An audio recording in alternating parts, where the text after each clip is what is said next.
All right, my friends, welcome back to Not Another Mindset Show. I am tired today. It's 6:51 p.m. right now. And I typically would not be sitting down to record podcasts at this time, but we keep promises to ourselves around here. And I told myself I needed to get at least 2 episodes recorded today. And it was just a day today. From internet issues to having to pick up sales calls for my team because one of my staff members is on vacation to, oh my gosh, we just have so many balls in the air right now. Plates are spitting very quickly. By the time you're listening to this, most of those plates will have hopefully landed, and not shattered. But right now we are enrolling for the Growth Collective, which is my one-on-one mentorship opportunity. I really open up only a few spots at the beginning of the year and then midway through the year because people join us for 6 to 12 months at a time. This is the only way to work with me one-on-one, and it is for people who are intermediate business owners, and it's usually health and fitness coaches that I'm working with. A lot of these people are coming from HMCC, which is the certification that I run for coaches, and it is a way for me to talk business, which is one of my favorite things amongst many things to talk about, and to actually have a mentor role in the business space. So we have 3 women in the Growth Collective right now. I'm opening up 5 spots for the remainder of the year. Again, at the time that you're listening to this, it will no longer be relevant. But if that's something that's interesting to you in the future, we do have an interest list that you can add your name and email to. I'll make sure that is linked in the show notes. I'm a little bit worried, guys. It's 7 p.m. and I'm trying to sit down and be smart and use my words. So we'll see how this goes.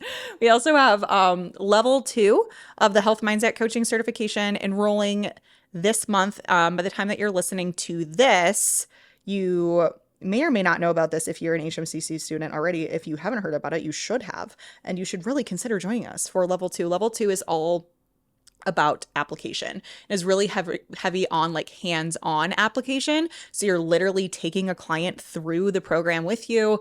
We call it sort of like an apprenticeship because it is so hands-on, and we're really talking about essentially taking a client and being able to quote unquote diagnose the behavior change situation that's going on for them, and then to have a really strong confidence in your ability to apply the strategies from level 1 and some of the advanced strategies you're learning in level 2.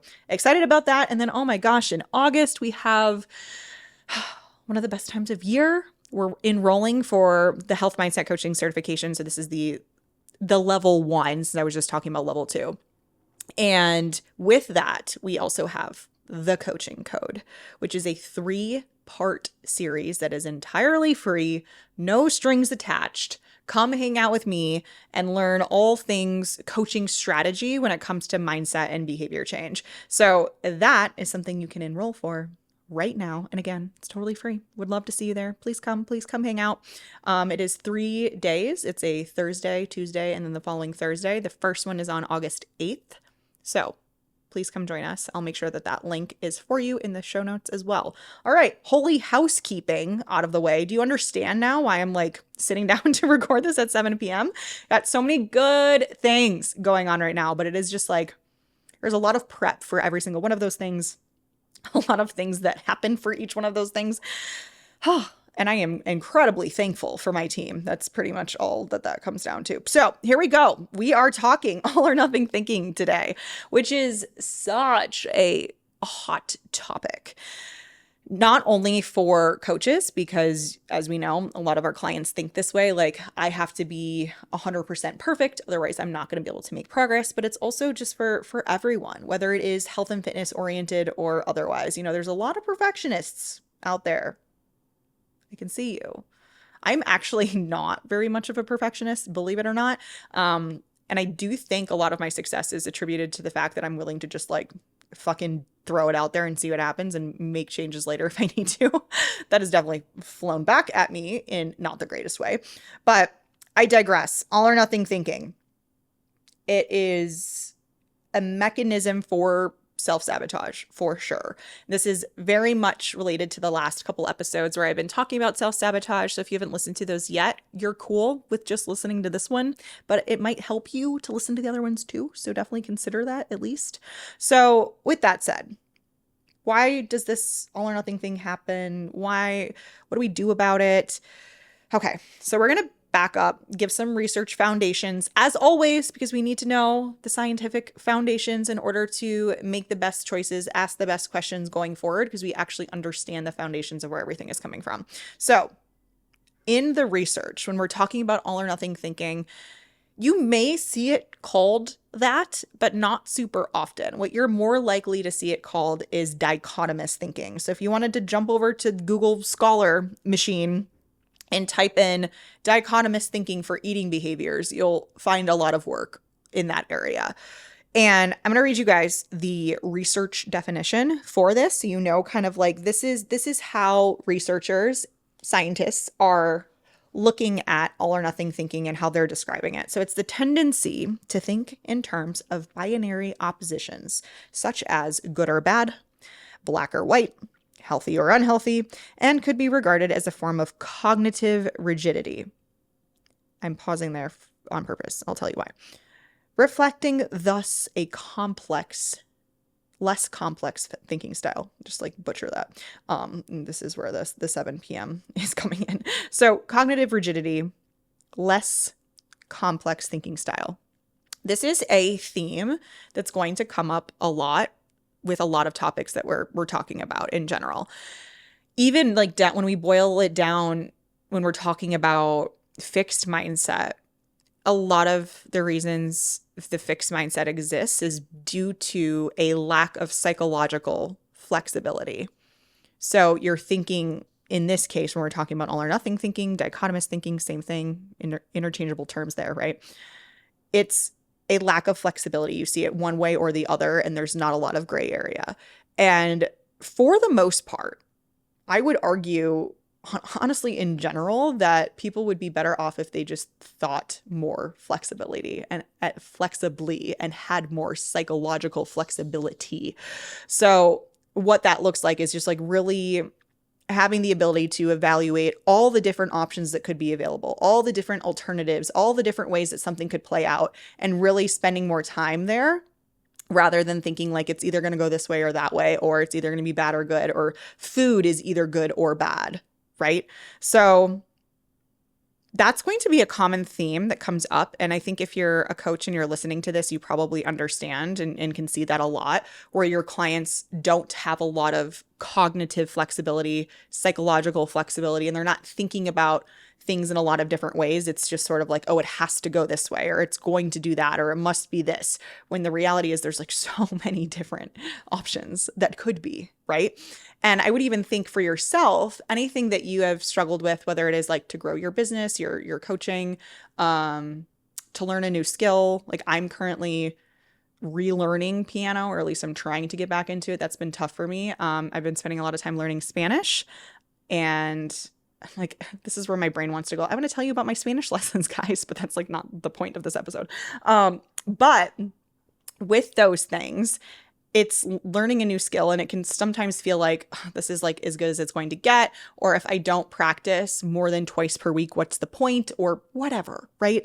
But if we can think more flexibly about it and evaluate all the different alternative paths here, it's going to do a lot of good. So why do we do this?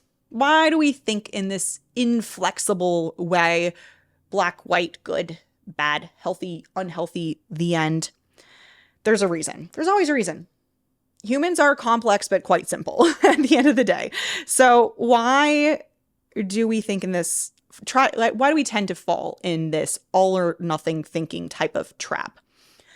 Big part of it is that we like to simplify and categorize things. We like to put things into boxes because that helps us feel like they make more sense. Even though it doesn't logically make more sense, it just feels like safer. It feels like, okay, this makes more sense if I can categorize it. We do that. I mean, like that's where stereotypes are born, right? We like simplicity. We like clarity, rules, guidelines. all of these things, because ultimately what it's doing for us is freeing up mental resources, right? If we can put you in a category, if we can simplify, I'm literally making up words, guys. Simplify things. Maybe I just need to slow down. I need to talk slower at 7 p.m. Rules, guidelines. We like these things because it requires less effort from us. Less mental resources are required because we can just like follow something. We can just see something in a category. It's also a lot easier to let yourself off the hook if you have this all or nothing style of thinking. Because if you don't end up doing it the one way or maybe one of two ways that you think are allowable, then you're off the hook. You can't do it. It's not possible for you. It's not going to happen. Rather than having a lot of different ways to get something done, you can just let yourself off the hook, right? We can also really see where the diet industry loves this shit. They capitalize on this stuff. In fact, if all or nothing thinking and this desire for categorizing things and having rules and guidelines and making everything really simple, even though it can be more complex, if that didn't exist in the human brain, the fad diet industry specifically would have a very hard time surviving. They are looking for you to want to categorize things, put things in boxes. Oh my God, is that not what Beachbody literally does? That's a thing, right? They have like containers. I don't know enough about any of these diets, but I do think that Beachbody is the container thing. Like put your food into these containers and like it's as easy as that, right? Until you go out to dinner anywhere or travel. Can you imagine?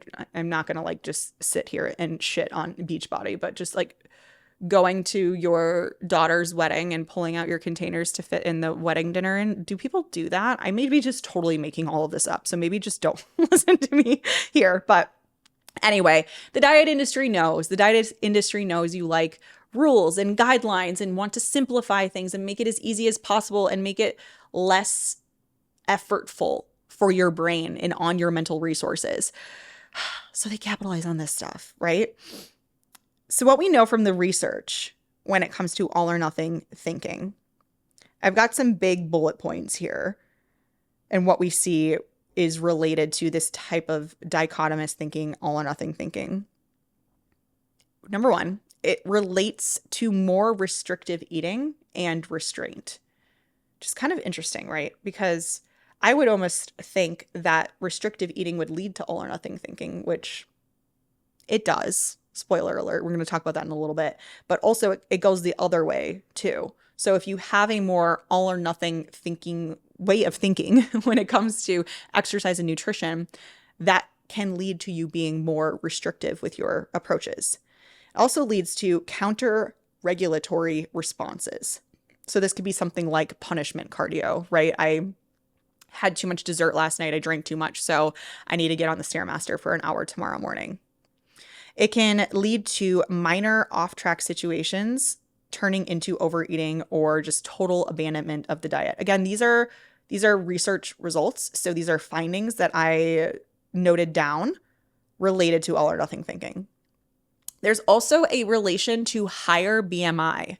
So people who tend to have all or nothing thinking type of ways of thinking are more likely to have a higher BMI. And obviously, we don't need to get into it here, but BMI is not the greatest indicator of what we're looking for as far as like health, body composition. What's like the go-to is The Rock, Dwayne "The Rock" Johnson has like an obese, like morbidly obese BMI, but like obviously he's not. But in general, like general population, I think it can still be helpful to some degree. It's also, all or nothing thinking is also one of the best predictors of weight regain. Interesting.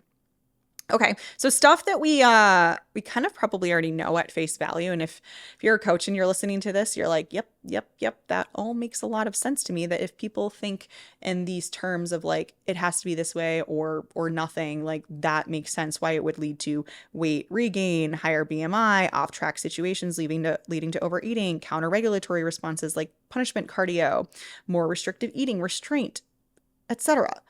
So some of this other research, and I just kind of mentioned that we were going to talk about this, shows that dichotomous thinking is actually a mediator.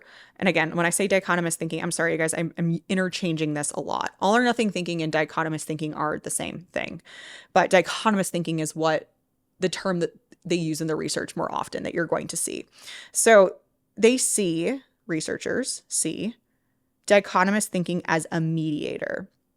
I do believe I described what a mediator is in a previous episode, but I definitely am going to explain it again because I don't expect you guys to be super familiar with research terms. Maybe we should do that, like a research vocabulary episode. All of you immediately are rolling your eyes as you're listening to this, like, please God, no. Okay, a mediator. A mediator is essentially a variable that sits in between two other variables in the relationship. So when I'm saying something like your mindset relates to how often you exercise, there's probably some variables in between that, like, your mindset is interacting with those middle variables, and then those middle variables are leading to the exercise outcomes. So in this case, the middle variable, the mediator, is dichotomous thinking. Also, Isaiah, when you're listening to this, those of you who don't know who Isaiah is, which I don't expect any of you to, because I don't think I've mentioned him by name yet in these videos in the podcast. He is my amazing YouTube video editor. Isaiah, let's throw the graphic over the video here so people who are watching this on YouTube, which PS, if you're listening to this and you would like to watch, you can do that on YouTube. Let's show the graphic of the chart essentially showing this relationship too, because I'm doing my best with my hands, but I feel like it'd be better if we could actually like throw it up here somewhere. So we have restrictive eating leads to more all or nothing thinking, dichotomous thinking, which therefore leads to greater weight regain or just, giving up, starting over, falling off, etc. So what this means and like why this is actually important is because we know from the literature, we've seen a lot of these studies, that restrictive eating, like really restrictive diets, lead to not so great results long term. Like they can be helpful in the short term, but not so much in the long term. And what this finding is showing us is the reason that's the case. One of the reasons that restrictive eating leads to weight regain down the line is because restrictive eating leads to more all or nothing thinking. So really kind of like the culprit here is the all or nothing thinking, but your restrictive eating is what's causing the all or nothing thinking. Capiche? Did we follow that? So this is important just because we know restrictive diets aren't that great. And then we look at all these like fad diets that are so restrictive. And it's like, well, why doesn't that work? If human brains like guidelines and rules and regulations and like making things less complex and using less resources, then why is this not working? And because this all or nothing thinking type of way of thinking is not super conducive to weight loss maintenance. In fact, it's literally doing the opposite for you. So some other things that we know too when we see in the research is that all or nothing thinking leads to the what the hell effect. This is my favorite, speaking of research terms, this is my favorite research term. It's literally what they use in these empirical papers. So when you read one of these scientific articles, they're using the term what the hell effect. And we all know what that is, right? It's when you get to this point of like, okay, I have gone over my macros for the day by a couple hundred calories because I decided to have that extra drink or extra few bites of dessert or what have you. So what the hell, I might as well have another drink or I might as well finish the dessert. So you get into this place, but having an all or nothing perspective of things, this dichotomous way of thinking, can lead to that what the hell effect cycle. And it really is a cycle. And what's tough is that when we're recovering from negative feelings because of that cycle, like you're feeling ashamed, you're feeling guilty that you went over your macros and then you overdid it even further from that, a lot of times we just feed ourselves back into that cycle. We see clients do this a lot too, where, okay, I overate, now I feel bad about overeating. And then the next day is like, well, I feel bad that I overate. I feel guilty. So then I'm just like, I'm not going to go to the gym today because why does it matter? Why does anything matter? I'm not doing this correctly. And it just like is this cycle where you essentially are trying to fix your bad feelings by doing the same thing that made you feel bad in the first place. Horrible cycle, horrible cycle. And Isaiah, we can throw up that cycle onto the video too, so people can see. I have a graphic that kind of like displays that. And again, this is all based in research. I think this is just coming from the top of my head, but I'm pretty sure Herman and Polvey are some of the main researchers who kind of spearheaded a lot of the stuff in the what the hell effect. So if you want to look into that any further. So coaches, people who work with other people, something I want you to think about. And for those of you who have ever worked with me before, or honestly, maybe even just listening to the podcast so far, you would pick up on this. I love a really good question. It's funny because I am such a question asker, just even in my day-to-day life. Like I am a researcher through and through, guys. And it doesn't mean that I'm like constantly like in research mode, but I even feel like, and this is where we get to add some personal pizzazz, even like on dates. For those of you who maybe don't know, you didn't listen to the episodes where I've said this before, I'm currently single. It's funny because I know that these episodes are being batched quite far in advance. I'm like, well, maybe I won't be by the time this gets launched, but the chances are pretty high that I still will be. But I ask a lot of questions, and some of the guys that I've seen for like more than a couple of dates are like ask me questions like jokingly and like being like lovingly about it. They're like, does it ever shut off? And I was like, what do you mean? Does it ever shut off? Like those, like the way that your brain is working, like I can literally see your brain working like behind your eyes when you ask these questions. And then I feel a little bit self-conscious because I'm like, I promise I'm not trying to like grill you or anything. And that's probably even you guys listening to this are probably like, dude, Kasey, lay off, like leave these guys alone. But it really is, they're not super pointed questions or anything like that, but they are intentional questions. And I really actually, my preference is when the guys pick up on it and they're like, I can see like how you're piecing this all together, and like it's a way for you to learn more about me and yada yada yada. But anyway, I digress. Some questions that I have for you, my friends, related to all of this, especially those of you who are business owners, coaches, and you're working with clients, is to think more about how you can stop all or nothing thinking with your clients and or in your marketing. Because if we know that this way of being from an all or nothing perspective is so detrimental in so many ways, like we really need to start paying attention to how we might be contributing to it and how we can be maybe better at not sending super polarizing messages. Because I know that's the stuff that does so well on social media. You have to be polarizing and you have to niche down and you have to pick a certain side and like dig your heels in. But that's what could very well be contributing to so many people being stuck in this all or nothing way of thinking. Like, oh, today I heard that keto is the best approach to lose fat because you're eating fat to lose fat, right? Like that makes sense. Jeez. I wish those of you who are listening to this could like, I mean, you can probably hear my facial expressions, but at some point you need to watch a YouTube video.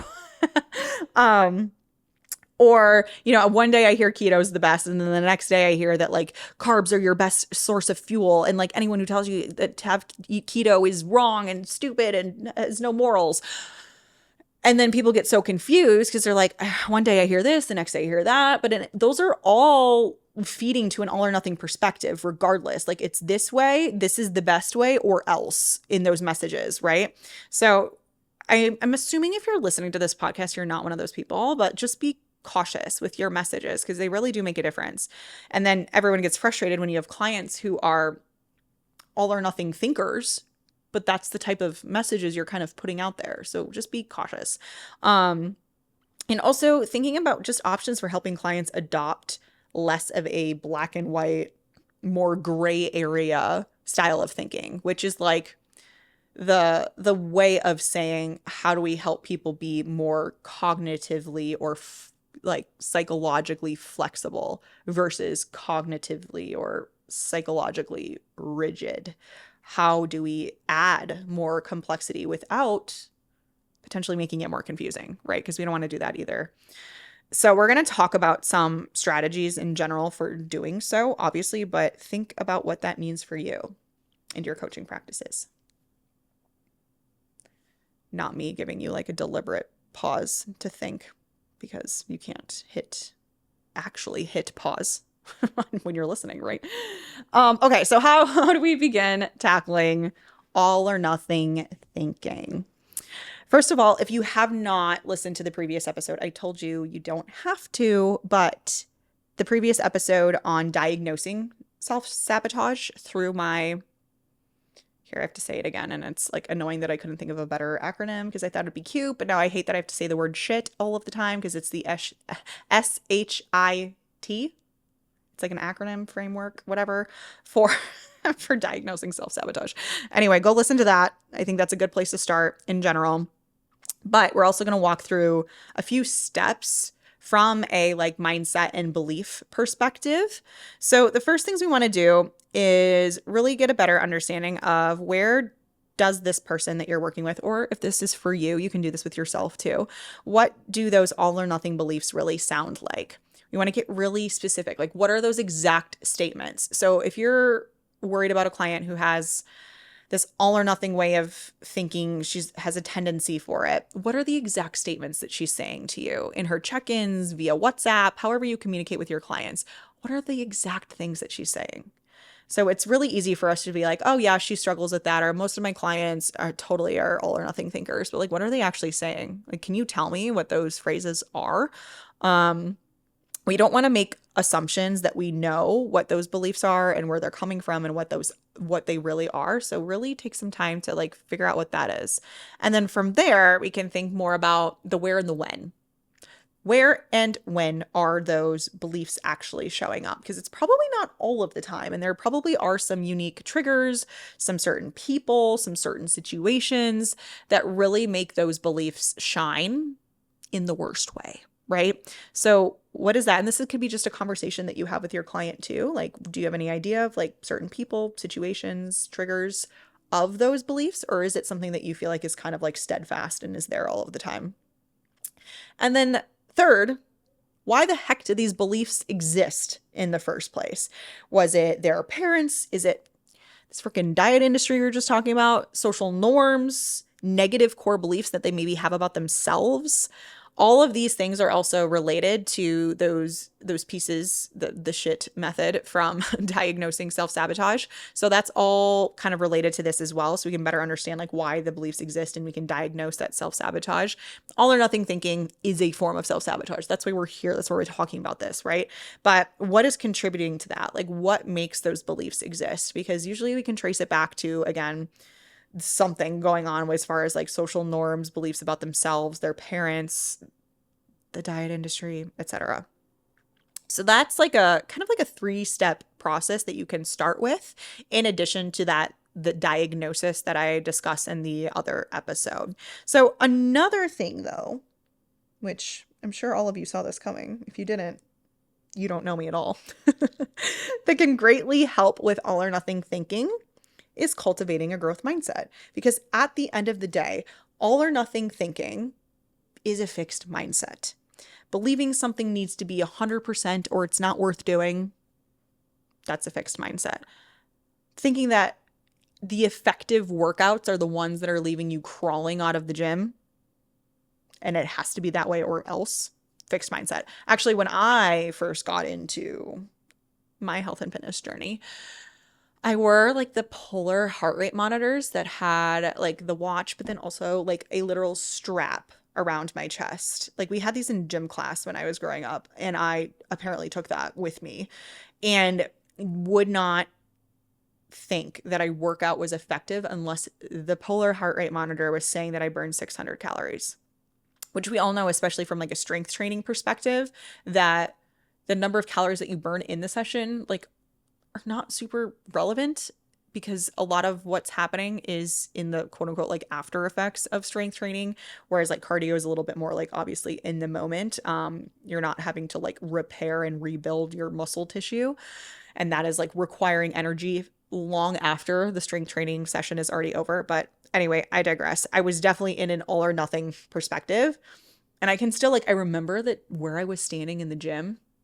And I was like sending a message to one of my new coaches and being like, yo, I just finished this upper body workout and it's only telling me I burned 200 calories. And she was like, why are you even looking at that? Like, that doesn't matter. And I was like mind blown that it was like such a shift in like my perspective. I'm sure so many of you have had those instances where like in the moment when you had like a light bulb moment or when things really started to shift for you, like, you know, where you were standing, what you were looking at, potentially even what you were wearing. That was me in that moment. Believing like only certain foods help with fat loss and they're like good or bad foods, like obviously all or nothing thinking, but that's also very strong fixed mindset. Or even just like, I will only be good enough when XYZ happens.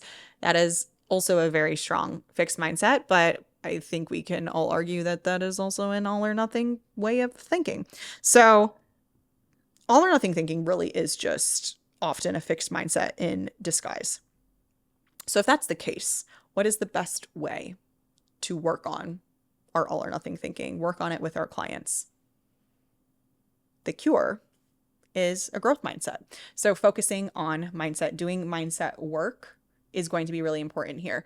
Adjusting your macros, changing your training split is probably not going to do a whole ton for all or nothing thinking, for dichotomous thinking, for that type of self-sabotage. Instead, we really need to be paying attention to mindset. So first and foremost, obviously educating just on this topic in some way. Like, we don't want to, please don't do this. Please don't do this.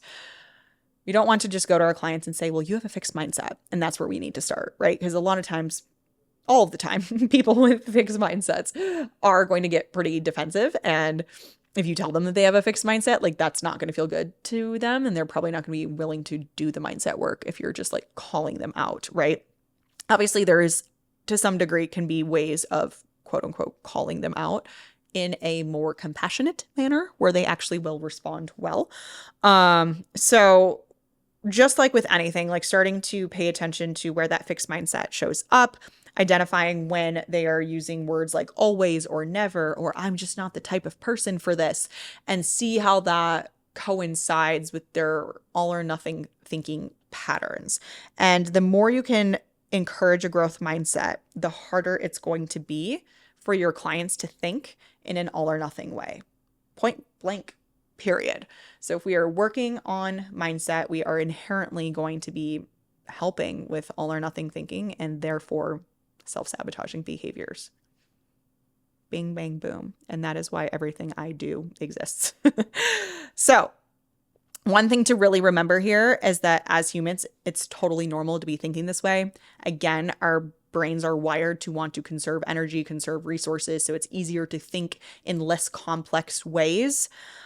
And your clients are not broken for doing this. And I would really encourage you to think back like I just did with my story of the 600 calories and the polar heart rate monitor and how I was stuck in a certain way of thinking until like someone presented things to me differently. And like now that gets to be our job as coaches. And it's so cool what we can do for other people and help them break that cycle, right?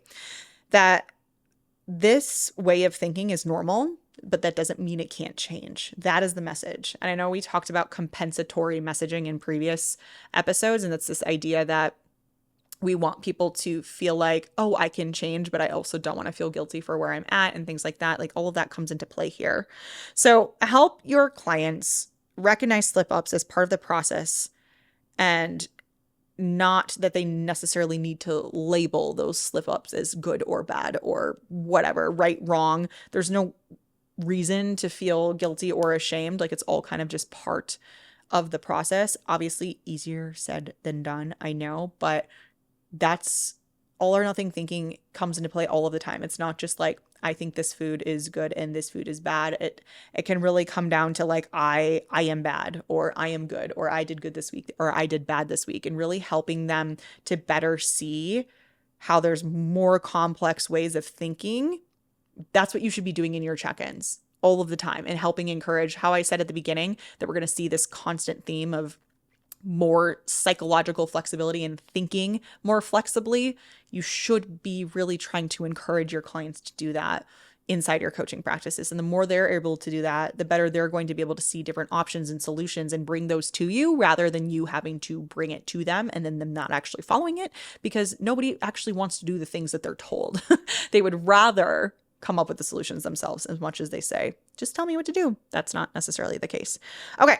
All right. So where we're at now, a little bit of rapid fire evidence-based methods. for combating all or nothing thinking. We just talked about it kind of in a lot of different ways, in a roundabout way of like how you should be focusing on this, what you should be doing. But I want to give you guys some really hard, tangible, go apply this ASAP type of stuff. So the first thing we're going to talk about is a method that's kind of born out of cognitive behavioral therapy, CBT. So it's like some CBT questioning. If you have gone through the health mindset coaching certification, you are likely very fond of this questioning system. It is one of the ones that we see most often cited in the final assessment for the health mindset coaching certification. So I know it is a favorite amongst our students. So when we are using this, we're essentially going to with a client, or you can use this with yourself. In fact, I use it with myself all of the time. I mindset work myself all of the time. The first thing we want to ask, like if we're having this thought of like, nothing ever works for me, I can't lose the weight and keep it off, like it's just not something that's capable for me. Maybe you're hearing that from a client. That's something that you're telling yourself.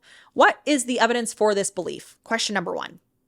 There is some evidence. There's a reason you're thinking this way. Otherwise, it wouldn't exist in the first place. So we have to get really clear on like, where is this coming from? Where is this thought, this belief? Like, why does it exist? I think it's really easy for us and for us as coaches working with clients to just be like, no, that's not true. Like, you don't know what you're talking about. Like, we don't need to worry about that. Like, that's obviously not the reality, but there is some truth to it. Otherwise, you wouldn't be thinking it. Like, so what's the evidence for this belief?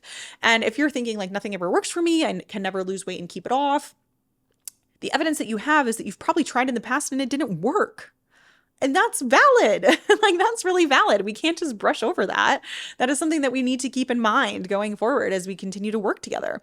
So from there, after you've gathered the evidence for the belief, what is the evidence against that belief? And in this case, it might be like, okay, what I've tried in the past certainly did not work very well, but what I'm doing now is different. I'm working with a coach now. We're trying something totally different. I've never tracked macros like this before. I've never had a coach who like knew anything about the science of mindset and behavior change. Like, this is an entirely different situation. So we can't really compare now to the previous situations because like, yeah, honey, I'm not surprised that keto and Beachbody didn't work for you, right? So what is the evidence against it? Like, this is a different time. I'm a different person now. I've got different resources and tools at my disposal. Now, taking the evidence for and the evidence against, what is the more accurate depiction of what the heck is going on here? And in this case, with this example, it might be, okay, so what I've tried in the past did not work super well. And that makes me feel a lot like what I'm going to continue to try is not going to work well. And that is a valid way of feeling based on that evidence. However, what I'm trying now is very different. And I do feel like I've learned a lot over the years in this trial and error process. So even though I maybe haven't found something that works well for me, I know what doesn't work well for me. And I've learned what doesn't and what does. And now I feel a little bit more confident going forward given the current circumstances. More accurate depiction than I'm just not capable, right? And then what does that mean for your health and fitness behavior? So this person who maybe was working through it would say, what this means is what I'm trying now, as long as it's different than what I've done in the past, still has a chance of helping me be successful. And then lastly, can tack this one on the end. What will you change? So what are you going to change? Now that we just went through this entire process, all of these questions made you think a little bit, what are you going to change? And I don't know, this, I'm just like pretending to be this person, right? This person might say, I am going to change my outlook because I know every day if I just continue to think this isn't going to work for me, then like it probably won't, and it'll be a self-fulfilling prophecy. So yeah, that's what that can look like. You can also continue to talk to that client a little bit more about like what that actually feels like now, like going through this process. How do you feel differently? And whenever I've done this with clients in the past, they always say, I feel more hopeful. I feel like I have a better grasp on reality. And I have a better idea, like understanding of what's actually going on rather than just kind of like panic mode or being just so worried about what the future has to hold. And I feel a little bit more confident of the direction that we're going. So all really good things, right? So that was just one. That was just one exercise, one thing you can do with clients. And I still have more for you, my friends. So the next one is a scaling exercise. So the goal with this scaling exercise is to really start to help people start thinking, more flexibly, like we were talking about, and better determine that middle or gray area rather than like these two poles, two ends of the spectrum. So, what this can look like is asking them on a scale of 1 to 10 if good food is on a 1 and then bad food is on the 10. And we're kind of stuck in this place of like labeling foods good and bad. And like that's what you're helping this client work through. And Isaiah, let's throw that scale up on the video for those that are watching, just to have that visual too. Then we can ask them, if this is the case, 1 is good food, 10 is bad food. Probably would go the other way, right? Whatever. It doesn't matter for this example anyway.